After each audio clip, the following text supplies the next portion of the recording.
My name is Candace Hunter, and my signature name is Clee, Chlee. My art practice is I am a truth teller, a truth slayer, and a beautician.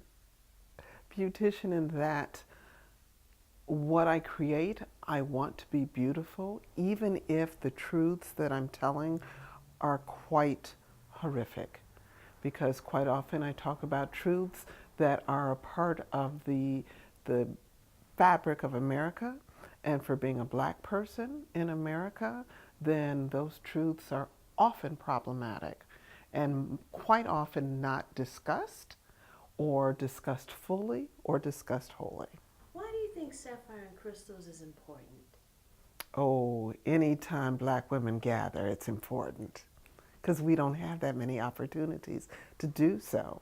And that artist can get together with all of our stories and all of the things that impact us and come together and share those with the larger public. This is important work. As a child, I grew up in a household where my mother belonged to several social clubs. She belonged to the Chatterettes, she belonged to the Jonquils, and she belonged to a sorority. Sapphire and Crystals is important because it's a gathering of black women's voices, black women's ideas, black women's talents. And this is always a really important thing to do, and it doesn't happen that often. As a child, I grew up in a household that I had a mother who belonged to social organizations. She belonged to the Chatterettes, so I chat a lot. She belonged to the Jonquils, and she belonged to a sorority. I'm not going to say which one because I don't want any fights going on up in here with the sorority piece. However, I grew up around groups of really incredible black women who all had opinions, and they were all intelligent, and they were all movers and shakers in Chicago. So to be a part of Sapphire and Crystals, it was the same kind of feeling of sisterhood that I think my mother felt in the organizations that she was a part of. So not only do we get to show our work, but we get to engage with one another, and our conversations grow. What we feel and think, sometimes we change one another. Sometimes we always grow with one another. And so it's an incredible thing. I don't know of it happening anywhere else in this country, let alone Chicago. And so it's important. It's important for that sisterhood. On the altar this time here at Southside Community Arts Center, there's the things that I offered were the hard work. So I got the little candle things and I got a lot of the fabric. So I didn't put the individual touches on the altar, but there's a person on the altar who is so very dear to me. There are people on the altar who are very dear to me, one in particular, Renee Townsend, who was one of the lights of Chicago as an artist. I first met her here at the Southside Community Arts Center. She was doing a workshop with children up on the third floor. And I only met her briefly because she was busy doing what Renee did. And so I didn't really meet her until several years later. We did a workshop up in Detroit at Wayne State on teaching artists how to teach art. And I was her guinea pig on the mask making. She was an incredible sculptor. And she did my face, and as it starts, the plaster starts to dry, you can feel it tighten and tighten and tighten. And she started whispering in my ear, "Okay, don't laugh, don't talk, it'll crack." And of course, as soon as you tell somebody not to laugh, then you're going, and so I wanted to kill her, but I didn't. And we went out for drinks that night at the hotel, and something magical happened in that friendship. It was cemented that night over really good tequila. Um, and over that summer, I think we talked every single day, sometimes a couple hours a day. Her birthday was the week after mine, and so she was at my home for my birthday. The next weekend for her birthday, she was going up to Michigan, and we lost her that weekend. So I had Renee for one summer. So I never really got to be a part of Sapphire and Crystals while she was part of the group. I came into the organization the following year, and it's probably because I felt Renee kind of nudging me, saying, "You need to do this." So I'm always thankful that she's there, and I still get to live with her. Was there an exhibit, a Sapphire Crystals exhibit, that may stand out for you? Oh, it was the postcard show. We did a show. Marva Jolly came up with the idea of doing a postcard show, and I remember the meeting when she said, "I just saw this postcard show. I think it was in St. Louis, and we need to do that. And they need to be postcard size." Well, not everybody adhered to what a real postcard is, but I took it absolutely to heart, and so I scoured old bookshops, and because all of them have drawers of ephemera. And so I pulled out very antique postcards, and I took them ones that still had stamps for a penny. And so I gathered several postcards. I took them home, I shot them, I scanned them. I then took out all personal writing. And I created 4 postcards that were from Langston Hughes to 4 really important people in his life. And so one was to his grandmother. When he was a boy, he left his grandmother's home and went to live with his father for a time. The next one was to his agent at the time when his books really weren't taking off. The third one was to one of his best friends, Arna Bontown, who was at Tuskegee University.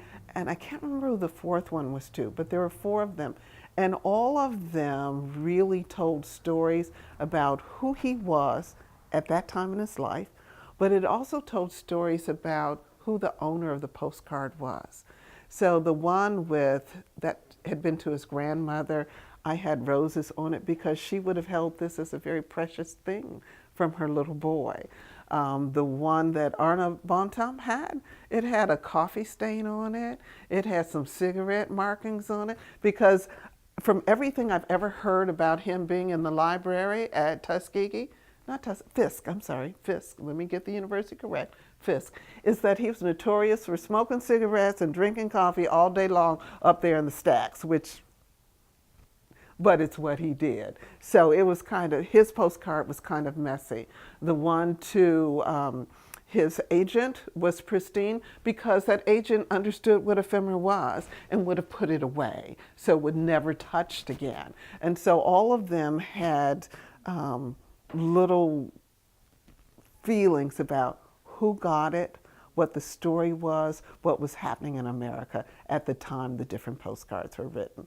So that was like being a detective, that was being an artist, that was being a historian. So it was a really fun personal assignment that I gave myself to do.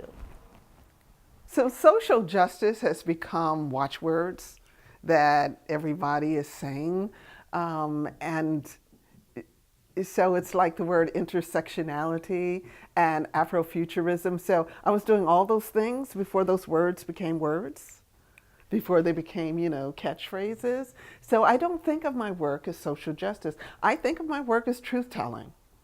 And part of what the story that I'm concerned most about is water safety, water security, and women and water rights. So I have a traveling show called Dust in Their Veins that educates people on what that really looks like, what that really feels like, and what they can possibly do to help the situation. It is a global concern.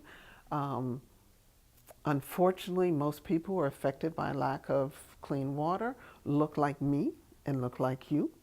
They are normally people of melanin. But we do know that water is going to be an issue to everyone in 20 more years in this world. But right now, it mostly happens in sub-Saharan Africa, the Central America, and in India. That's where the most dire cases are. But when I would go around and I would talk to people about water, I would always warn. I said, it's coming for you too. And what happened? Flint happened. Flint happened. And then people went, "Oh, Candace." I said, "I told you." So we've got to be very vigilant. We have to be very careful, and we've got to watch what is going on politically and corporate wise, because most water scarcity is about corporate and governmental greed. It's not from the heavens, it's not from God. It is because people's pockets want to be heavy with golden coins where the least of us suffer. And so that's some of the work that I do and will continue to do.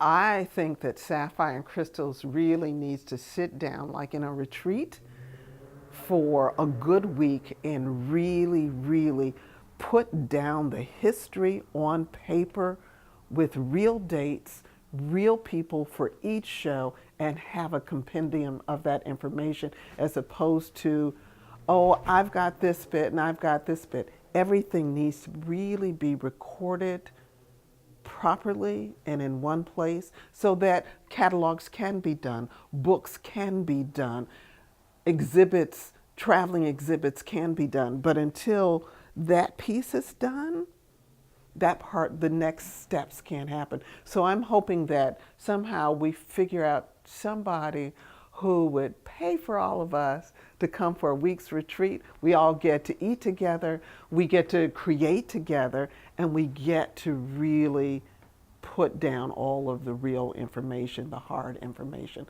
That's kind of hard when everybody's moving in different ways and has different concerns. So I think we all need to be really under the same roof for a good solid week. And so do fun things and then do the hard things. Because, you know, it's the hard things that'll trip you out. Oh, I would hope that Sapphire and Crystals can sit somewhere together, possibly a retreat for a full week. We're all gathered together so that we can start to put down pen and paper or digital ink, all of those real dates, all of those real first thoughts, all of the people who are part of each show, so that we have this real body of information that's all in one central place. And that is what is going to allow us to catalog, to have a book, to have traveling exhibits. But right now, because everybody has lives, and you know, we're taking care of people, we're doing class work, we're doing our own shows, that it's kind of hard sometimes for everybody to put all the pieces together. So it would be so great if some, I don't know, Ragdale, somebody invited as many of the girls up as possible so we could really sit down, break bread together, talk about what it's done for us, talk about where we want it to go, and really compile all of that information so that we can move forward as this wonderful group, the group that we are. Some of the women in Sapphire and Crystals I had known before I ever did a show and admired them greatly. Some of the women I got to know after I started doing Sapphire and Crystals, I admire greatly. So whenever you get to be in the same space with people you admire, it only lifts you and makes you better. What a force, what a presence, what an intellect. One of the last conversations that Marva and I had, we were somewhere, some other show, and I had walked around and I wasn't thrilled. She had walked around, she was feeling the same thing. And she came over to where I was and she says, Candace, we as a people have to come up with a new visual language. We have been stuck in the same visual language for too long, and we've got to move forward. So I'm also hoping that's one of the things that Sapphire and Crystals continues to do, is to move forward. But I think she's very, very right on that. is that sometimes we, and I'm not speaking of Sapphire and Crystals, I'm speaking of the large communal we get very stuck in places and we don't continue to grow and we don't continue to have conversations with others that allows us the space in which to grow. And she and I both, when she said that, I got it. And she was just like, oh, and I see you got it. And I think she was absolutely right. We've got to keep moving forward. We've got to change that conversation. And what's so wonderful, I wish that Marva were still here with us right now, because things are changing at breakneck speed just in the last 2 years. The way the world has just flipped on itself, God, I wish Marva were here to see some of that movement, because I think she'd be quite proud. So sometimes I have had the joy of working with very small children. When I was in New York, I worked for the Jamaica Art Center and the New York Board, and so I had real little ones. I've worked with Gallery 37 here in Chicago, so I've worked with teens. I just finished working with a bridge program for young people who weren't given what they needed to have been given to succeed. And so I worry about those children who look like me. I worry about those children who look like my daughter. And what I need to always say to young people when I meet them, and I do, I look them directly in their eye and I go, oh my God, you are so intelligent. You are so wonderful. Who told you that today? Am I the first? Let me tell you again. And every young person I meet, whether they're very little or they're older, I tell them that because they're not being told that enough. So if any of you are little and you're doubting that you're wonderful, I'm here to tell you that you are. And anything you want to do, you can do. It's there for you. Don't let anybody else stop you.